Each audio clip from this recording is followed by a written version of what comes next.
Let's talk about how groundwater flows underneath the ground.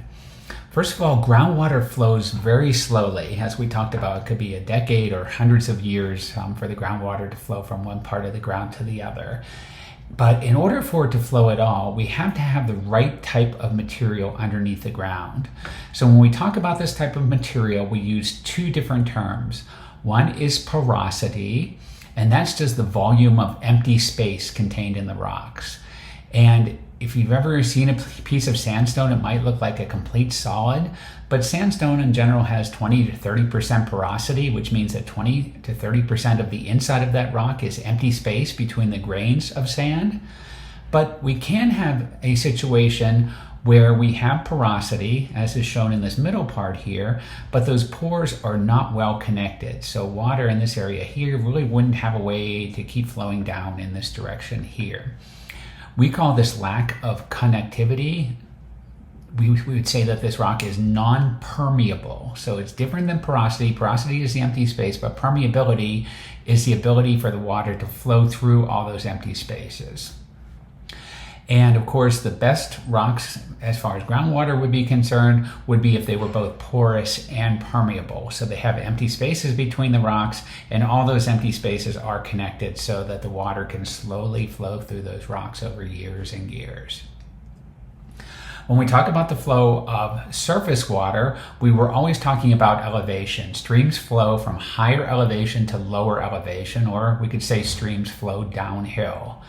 This is not true of groundwater, and the flow of groundwater is shown by these dark blue arrows here. And we can see that in some cases water is actually flowing upward. And of course this can happen if you're having trouble thinking about how that can happen in nature. Maybe think of a water balloon that has a hole poked in the top, and the water would just start to get pushed out the top. The reason for that is that when we talk about groundwater, instead of talking about elevation, we're going to talk about a pressure gradient. So the pressure gradient is the thing that drives the flow of groundwater.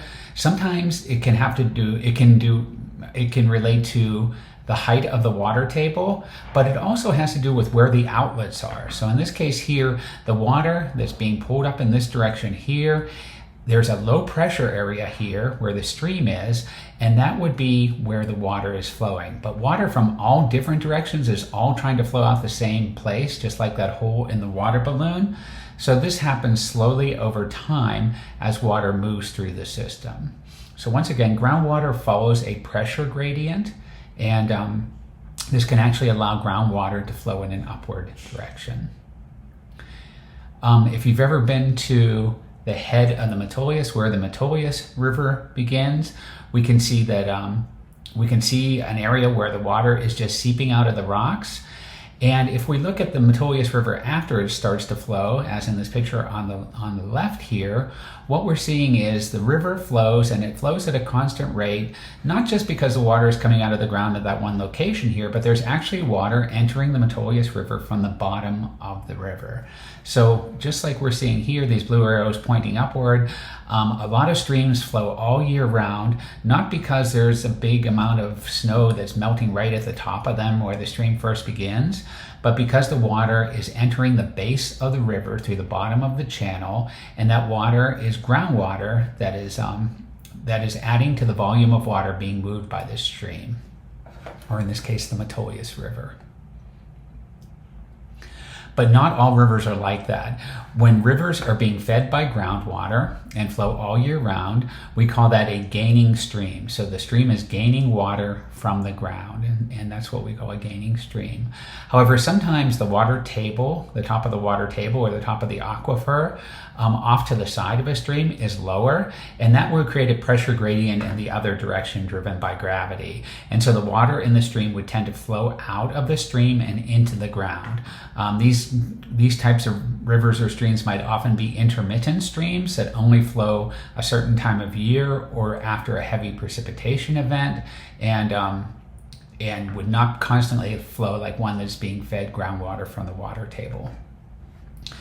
And a third type of stream could be another type of losing stream where it's actually disconnected. So the water table is here, it's disconnected from the surface water, but that water is, depending on the porosity and permeability of this zone here, the water is going to seep out of the stream and eventually work its way down into the aquifer that's shown in blue below here.